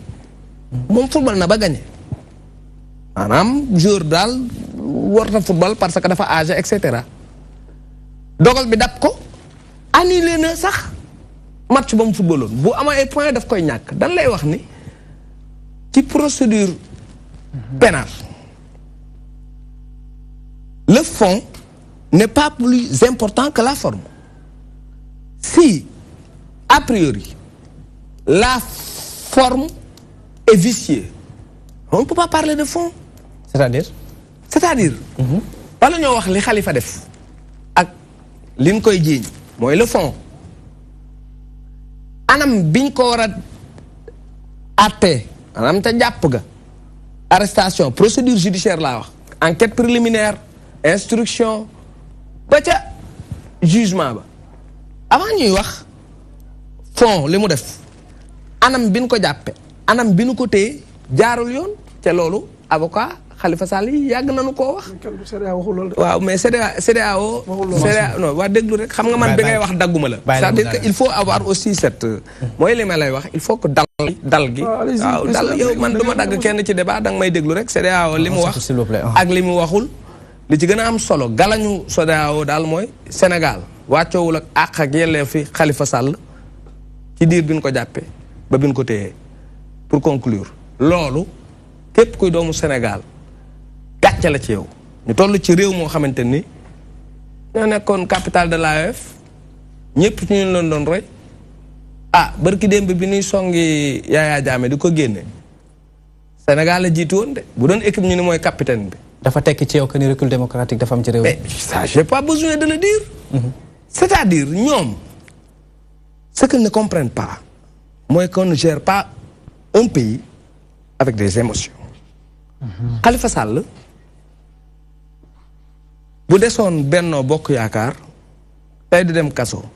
parce que xam naa ñu nekk Benno Bokk Yaakaar dem kaso ñu génne leen xam nga man li may wax dama lay wax ay faits des faits xam nga yoon la ñuy wax. dama lay jox des faits. allez-y. Alaaji Seck Ndiaye Wade. El Hadj Seck Ndiaye Wade mën naa am mi ngi may déglu li may wax bu ci dara bu ci amee lu mu ci incriminé na ma woo ci yoon. El Hadj Seck Ndiaye Wade responsable APR la Mbour ñoom xam nañu ko rapportu OFNAC Nafi Ngom Keïta moom la njëkk a jàpp. li nga ko doon jiiñ moo gën a garaaw li ñuy jiiñ Khalifa Sall association de malfaiteurs ñuy falsifier ay permis ca Louga faux et usage de faux li ngay wax falsification de documents administratifs moom ak fukki nit ak juróom mooy premier rapport bi OFNAC génne jox ko procureur ñu jàpp ko déféré ko au parquet moom moo nekkoon directeur du transport routier déféré ko au parquet defu fa fukki fan ak juróom ñu may ko liberté provisoire tegu ci une semaine président de la république nommé ko PCA FERA te mi ngi sous le coup d'une liberté provisoire Fouras daal di xaddeen waxatuñ ci liberté provisoire tout simplement parce que kooku dafa nekk APR tey jii lan moo wuute rapport IGE bi incriminé Khalifa Sall ci 1 milliard 800 millions ak rapport IGF ci Prodac bi éliminé bi incriminé Mame Mbaye Niang ci 29 milliards duma ne moo def duma ne deful mais yow it doone ma moo def wala deful vous n'avez pas à vous justifier loolu yoon moo koy def yoon mooy saytu ndax kii liñ koy topp am na wala amul c'est-à-dire que réew nag lu ne mën na cee am mais justice moom bu ñu demee ba koy nasaxal ci réew loolu musiba la te yéen gis nañu loolu c'est-à-dire le commun des Sénégalais xale bi gën a tuuti boo ko laajee mais daf la koy wax réew moo xam ni opposition dong ngay dem justice mais c'est extraordinaire on a comme l'impression que Sénégal crime bi fi gën a rëy mooy am ambition c'est pas possible ça. C'est assez compliqué parce que je pense que la justice moom mooy nekk li nga xamante ni moo ñu mën a départager ki am doole ak ki amul doole ñun ñëpp ñu yem ci. moom c'est impersonnel. tey bu cité na fi un exemple yoo xamante ni cas la yoo xamante ni si c'est avéré c'est doy na waar. doy na waar Pierre Jo ci wàllu woowu la. mais avant ma lay jox kàddu gi rek si au niveau donc de la régie que mbokku téléspectateurs yi nekk ci ba ñoo bokk ci waxtaan bi suñu defee le 88 628 11 22 dinañu mën a joxe. seen ci xalaat ci li nga xamante ni moom la ñuy waxtaane tey Pierre Jo lu ma la wax léegi rek ni justice moom bu fekkee dañ koy jëfandikoo ngir éliminer ay adversaires wala ñuy def ci leneen loolu nañ ko tuddee leneen lu dul justice. exemple Mansour. man je pense que avant mooy dugg ci côté boobu je pense que. ah déedéet Pierre nag mënoo man maay wax fi ma bëgg ñu dem. waaw mais aussi tamit avant may def li dans un débat tey mënuñu aussi tamit ngeen dem ci soxla ñu waxtaan ci. mais dans un débat mënuñu def ay fausses allégations nii di tuumaal ay nit. comme par exemple parce que je donne un exemple patent. lu mu wax dafa garaaw. ci lan parce que su nee rapport daa waxaat leneen lu garaaw. waaw si lu garaaw la wax. parce que su nee rapport IGF dafa incriminer Mame Mbaye. loolu dama koy leeral amul. peut-être dafa comprendre nomenclature rapport dans les recommandations du rapport de l'IGF bi gars yi di gis amul fenn fu ñu bind ne diw le ministre Mame Mbaye Niang dañ koy incriminer ci lii mbala ci lii parce que dans les recommandations. la ñuy incriminer ay nit ne diw ak diw moom la ñuy tuumaal lii. moom amul fenn fu ñu kii ci recommandation yi c'est écrit noir sur blanc su fekkee moom lire na rapport bi amul fenn fu ñu ko bind loolu je pense que waxaat nañ ko waxaat te du ma si dellu et le temps nous a donné raison. lu waraloon mu bëggoon démissionner nag ci genn wàll. non attends je pense que loolu. ça a été très clair. tey suñu lay tuumaal ci benn affaire. nga nekk ci non may ma rek. mais sànq bi ngay wax doguma la et la courtoisie au moins de m'écouter tey suñu la tuumaal ci benn mbir tey nga bokk ci gouvernement tey soo nekkee nit ku responsable averti tey day jaadu tey nga tekki sa ndombal tànk pour leeral mbala aussi pour mettre à l'aise tout le gouvernement ba yoon def lu mu war a def je pense que loolu man du ma si ñëwaat Mansour je pense que on a été très clair ça a justifié sa démission te loolu duñ si delluwaat et je pense que l'avenir nous a donné raison avec tout lépp lu ci xewaat sénégalais xam nañ ko moom leeral na et je pense que tey décision yu si jël yëpp sa démission président nanguwu ko communiquer gouvernement bi loolu yëpp may na ko gain de cause par rapport à la suite. maintenant Mansour fu may ñëw. waaw Pierre bala ngay wéyal foofu baal ma rek ma jël mbokku téléspectateur bi nekk ci ligne bi allo salaamaaleykum. waaleykum salaam Abdou Kébé. waaw sëñ bi noo tudd ak foo ñu woowee. Abdou Kébé. dégguma la bu baax de. Abdou egsi nag jàmm ci waxtaan bi dégg nga li ñu waxtaanee tey. Abdou dafa mel ni déggante bi neexul ak moom Pierre ñu bàyyi la nga wéyal. instant bi ma jógee ci affaire boobu parce que affaire bu newoon naa du ma si ñëwaat. parce que les faits nous ont donné raison et l'avenir le temps nous a donné raison je pense que loolu du ma ci ñëwaat parce que ay répétition lay doon mais comme que dafa wax mënuñu si ñàkk bañ a tontu. mais pour rebondir. par rapport à l'arrêt de la CEDEAO. tey je pense que tey il faut ñu leeral sénégalais yi. parce que aussi tamit am na ñuy jéem a nasaxal xelu sénégalais yi. parce que l'arrêt de la CEDEAO a été très clair sur toute la ligne. ñoom tey dañu def appel au niveau de la CEDEAO pour que la CEDEAO puisse trancher. mais Mansour le fondement de tout état c'est sa souveraineté. tey soo déggee ñu naan état souveraineté moo tax ñuy wax. tey ñoom lu ñëpp di ñaawlu tey sénégalais di koy ñaawlu. tey tribunal de première instance mënut a àtte joxe verdict am teg ko ay daan condamné ko nga ne d'accord si ñu nangul la ko parce que c'est ton droit le plus absolu. nga def appel devant la cour suprême pour mu tranché waat saytu ndogal ba nga xamante ne première instance moom la jël. yow pareegoo ci loolu t'as pas épuisé toutes les voies de recours nga dem utali CEDEAO loolu lu muy nuru. je pense que ñoom c'est leur droit ñu nangu leen ko mais lu xel nangu woon tey mënoon nañu bàyyi ba épuiser toutes les voies de recours nationales ñu soog a dem CEDEAO parce que tamit en matière pénale ala kuli ali le droit national sera au-dessus du droit communautaire ala kuli ali sur le plan pénal parce que tamit c'est ça notre souveraineté te duñu nangu kenn di koy salfaañe malgré nag. et pourquoi donc adhérer à une communauté. Non, mais c'est très normal qu'on ratifie des conventions internationales. C'est très normal. Parce que n'est pas le droit pénal. Il y a les droits relatifs aux affaires économiques et dans d'autres domaines. Ak yenen patch. Mais nak ci walum pénal dafa nek lo xamantene dafa sensible. Ken mënu ci baye droit communautaire tay mu def ci lum ci warta def mbala mu am suprématie bi. Motax ñu ne le juge communautaire n'est pas un juge pénal. Les décisions ba muy jël mënta lié en aucun cas les décisions rendues par les juges nationaux. D'accord. Moo waral tey non Mansour même ma leeral foofu Mansour dama la ko ñaan li ñu dese s'il vous plaît Pierre li ñu dese ci waxtu dafa bariwul te ma bëgg ñu mën a permettre noo xamante ni kii dina wax keneen ki waxaat ñu joxaat ñu mën a tëj mais inchallah mais nga may ma jekkal damay daaneel seulement ñeneen duñ waxaat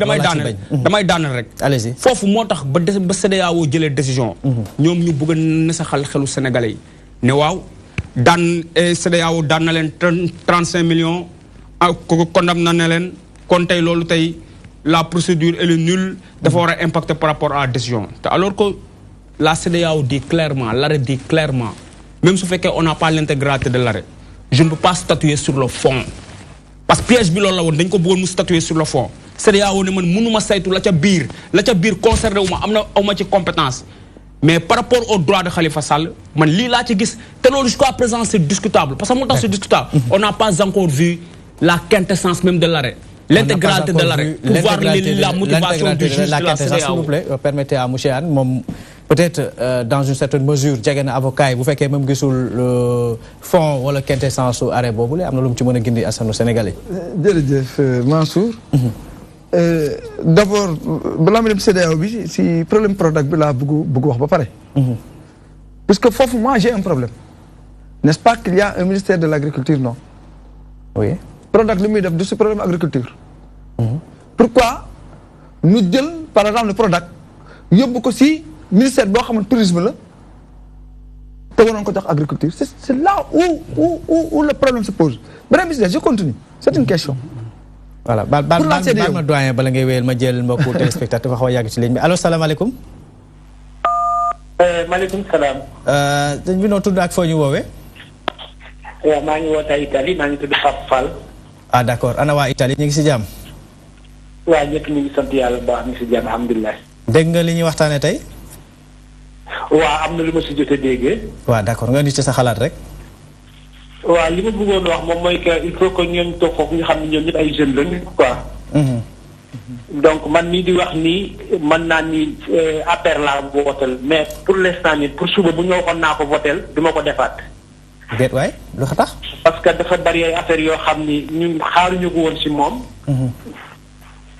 changement lañ doon xaar mais lii moom vraiment mooy li fi amoon bu njëkk rek toog di débat ni kenn ku nekk di xi sa côté dootu xalaatatoo ñeneen ñi kenn ku nekk sa intérêt ngay défendre ñoom ñu toog foofu ñëpp kenn ku nekk sa intérêt ngay défendre. amul bi dégguma ci kenn ku si défendre intérêt sénégalais yi. Khalifa Sall def na Karim Sall Karim Wade def na ñun wax dëgg yàlla loolu intéressé ñu li ñu intéressé moom mooy ko yoon rek ñu doxal yoon xalaat Sénégal yi xalaat immigré yi nekk aussi ci bitim réew. coono yi ñuy jànkoonteel ñu ma changé jéem a changé wax dëgg yàlla doxali mais problème bi actuellement dafa gën a man boobu bu ma amee lu may xelal waa APR lu ma leen di xelal. moom moo ko ñu dem a déglu nit ñi bañ a dafay affaire aragan comme ñi fi nekk ñu njëkk parce que ñi fi nekk ñu njëkk lu ñu doon doxal rek ñii ñu ngi doxal lu mel noonu. ba ci Mame Mbaye Niang moom amul ku mu tuumaalul amul ku mu toogul saagaal bu ñu ko waxalee dara nag donc normalement nit ñi war a xam ne man ba léegi de xaw ma affaire bi xaw ma moo def xaw ma moo deful. xam nga dafa xaw a jafe moo tax bëgguma wax loo xam ne dafay déranger maa ngi jégalu ñëpp dama doon def sama partie parce que la première fois moo tey aussi xam nga yow tam di la remercier vraiment di rafetlu seen émission bu baax a baax. voilà ñu lay jaajëfal di leen ñaanal yàlla xam nga. voilà ñu lay jaajëfal nga nuyu ñu waa Italie doyen ñu bàyyi la nga daaneel. voilà comme ni ma ko waxoon. Pierre. nee naa man damay contribuer rek. dafa am lu ñuy wax la hiérarchie des normes. mooy loi yi dafa am nu mu tëddee dafa am ay convention am traité am constitution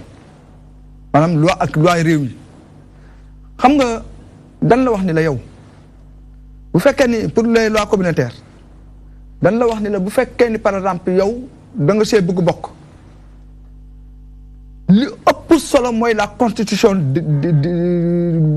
d'un pays maanaam bu fekkee ni par exemple constitution bi dafa ñëw taxaw arrêté fii yow amuloon lenn loo fi mën a dugal lu dul da nga fexe ba nga xamante ni constitution bi da nga koy soppi soo nga jëlee leen soog si ko par exemple nga bëgg bokk ci CEDEAO ñu wax problème mu cour de justice am nañu si wax te yow nga xool ni sa constitution loolu may la ko da ngay woote soppi article yi ba pare soo ngay jël affaire boobu mu méngoo ak sa constitution bu boobaa boo ko adopté jeex na day nekk comme loo xamante ni mënatoo si daj beneen bi si des dan lay wax ni la en matière de droit en matière de procès li jiitu mooy procédure boo xoolee da ngay dégg ñu naan on est dans la bataille des procédures procédure mën na dire ay jours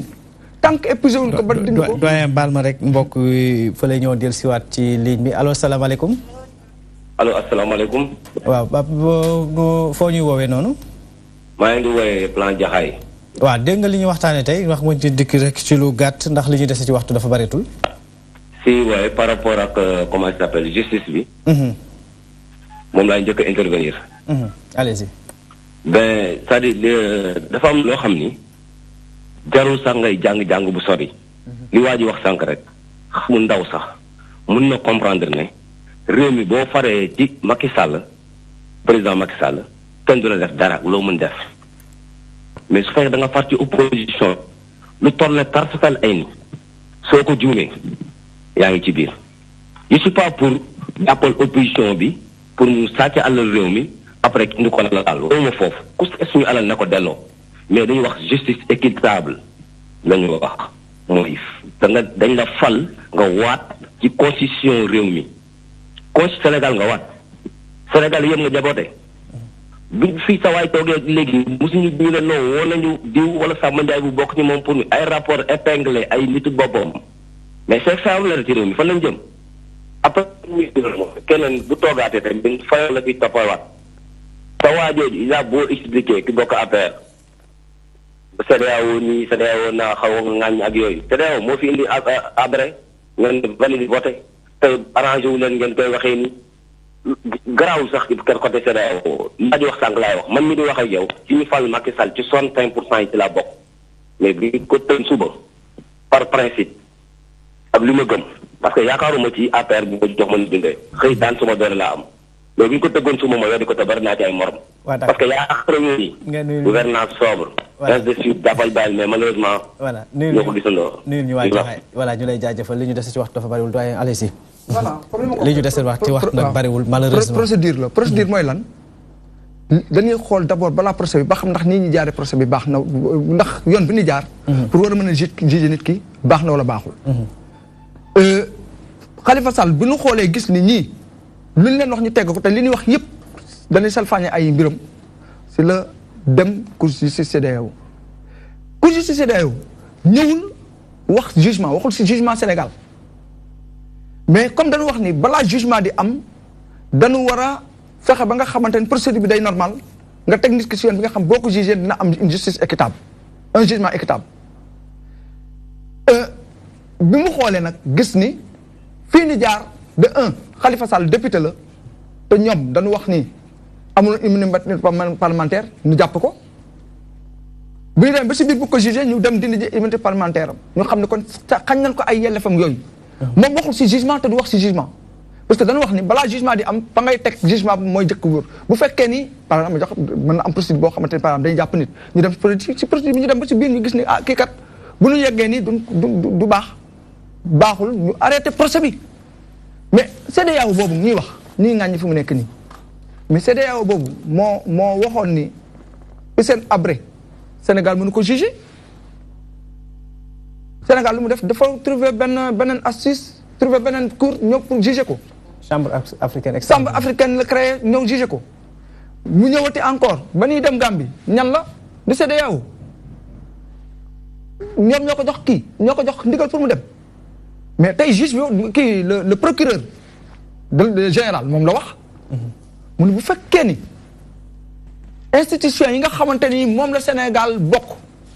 dañuy def seen jugement ba pare ñun ñu koy ŋàññ te ñu nekk premier pays bu ko jëkk ŋàññ kooku dafay nekk loo xamante ni dafay indi problème ci Afrique bi yëpp. ça c'est paradoxal mais Mamadou loolu mu wax noonu bu fekkee ñun dañu adhérer dans un espace communautaire nous sommes assujettis loi ak lépp lu jëm fi wàllu woowu la parce que ñun ñoo ci bëgg a contribuer ñun ñoo dem de notre propre gré bokk ci ba pare ñun ñoom li ñu décidé ñun mënuñoo en aucune manière mënuñoo interpeller directement il y a un problème là-bas. non c'est pas en fait c'est pas ça en fait comme ni nga ko waxee cour justice de la CEDEAO waxul sur le fond waxul ñoom li ñuy wax ni na ko libéré rek yooyu cour bi waxul ci loolu et maintenant si procédure bi aussi comme ni nga ko waxee cour bi dafa wax lu leer encore une fois gis nga le 14 août bi conseil constitutionnel waxee ne Khalifa Sall nekk na député bi mu joxee résultat yi ba bi ñuy lever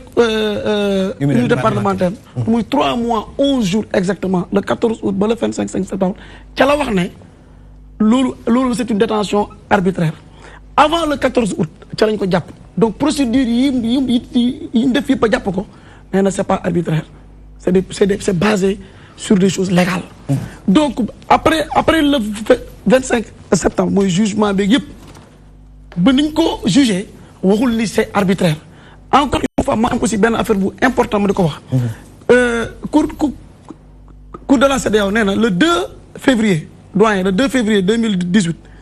bi muy am combat wu légalité yooyu na naan ay kii mooy le combat sur les procédures dafa buddee dafa leen débouté ci loolu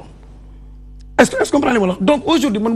comprendre ma tey quand les gens disent que Sénégal merci beaucoup ce mot de la fin le temps qui nous importe waaw sama mot de la fin mooy ministre mooy Prodac dafa am lu mu wax lu am solo mooy Prodac bokkul ci ministère du tourisme ci ministère de la jeunesse la bokk parce que c'est réservé pour les jeunes li ñuy wax nii c'est quand Mame Mbaye était au ministère de la jeunesse Mame Mbaye wax na ko nee na je ne suis ni ordonnateur de dépense si ñëw ma def ma dara et puis le ministère de la jeunesse est un ministère de tutelle technique d'accord voilà du tourisme du financier votre nga defaale sa mot de la fin rek s'il vous plaît Mamadou temps bi ñu jagleel moom dafa jeex tak may jégalu waat rek je vais passer sur bon de toute façon même CEDEAO bu ci gisoon lu toll ni tarafata ay ni ñaawlu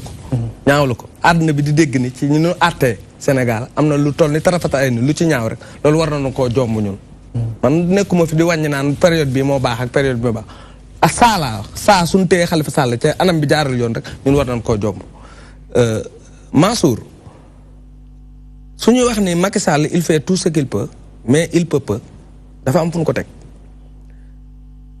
dafa maîtriser wul la commande citoyenne soo gisee réeroo ñii di woote li ñuy wax te amoon ci moom yaakaar. te bari na tey fukk ñoo jël juróom-ñaar boo leen laajee ak ñii ñoo méngoo lu ñu wax mooy dafa maîtriser wu li Idriss Seck di wax la commande citoyenne mooy sénégalais yi ban Sénégal lañu bëgg ban yorenu Sénégal lañu bëgg loolu la maîtriser wul xam nga bu ñu demee tey yow ngay xëcc ay terre 1200 milliards capital bi amuñu ndox mënu naan mooy farata yi ci boppam maîtriser woo ko on veut juste satisfaire les besoins sociaux de base les services sociaux de base tey le Sénégalais vit très mal xanaa ñoom ñu nekk ci nguur gi mais askan wi dañu sonn man je suis un Sénégalais de l'extérieur j'ai fait presque 20 ans en Europe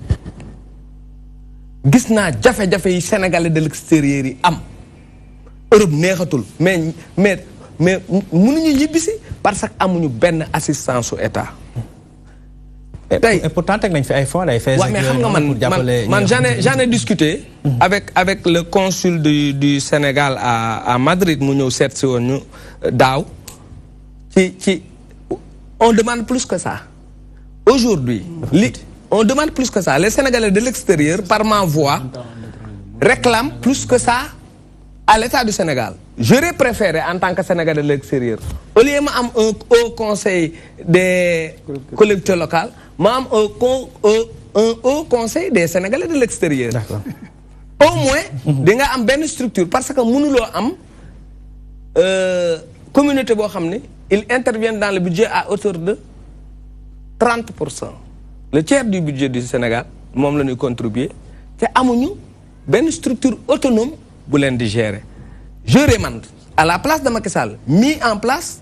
un haut conseil des Sénégalais de l'extérieur. Au lieu may am ay 15 députés diaspora non damay tànn les plus vaillants 100 Sénégalais de l'extérieur ñu composer institution boobu ñoom ñu mën a ci seen kuréel défendre seen intérêt. D'accord, état jàppale leen. vision bi ma tëjee foofu vision bi moom moo des ñun li ñuy prôné mooy une gouvernance juste une gouvernance efficace et une gouvernance ambitieuse parce que réew nag quoi qu'on dise ambition moo ko yor. ambition nag du rek lu baax nga jox France ñun ñu bëgg naan sax mënuñu naan. Le débat est relancé peut-être prochainement dañ ci dellusiwaat parce qu'on avait d'autres points aussi du débat malheureusement qu'on n'a pas pu aborder parce que bari na ci ay points pour Pierre. Non, le temps qui nous a imparti dafa jeex malheureusement. lu duuf ci nag bi xajul ci cin li.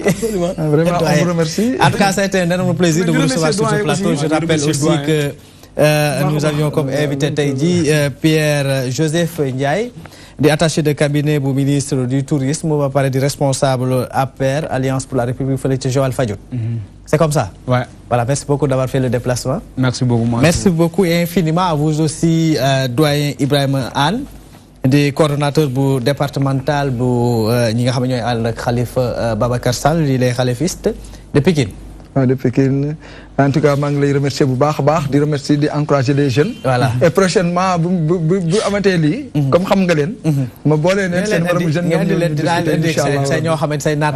mais je pense bien que dans l'ensemble aussi, ça a été vraiment un niveau appréciable. Voilà. N'est-ce pas, Abdou Ndiaye, des responsables,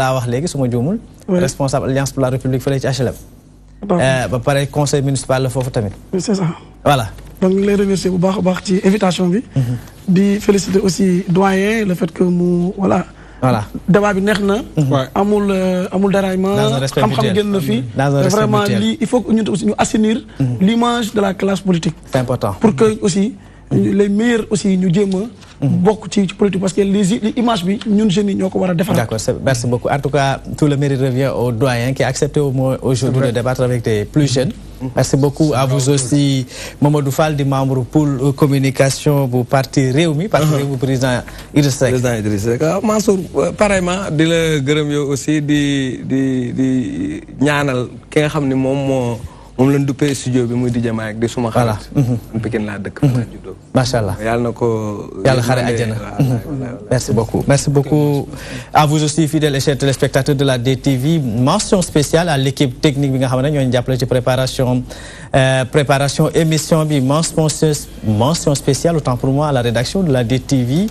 Mention spéciale à vous aussi fidèles et chers téléspectateurs qui nous accompagnent donc depuis le début de cette émission. di ko def rek àllarba bu nekk ma leen jox dig daje àllarba bi dégmal avec toujours le même plaisir.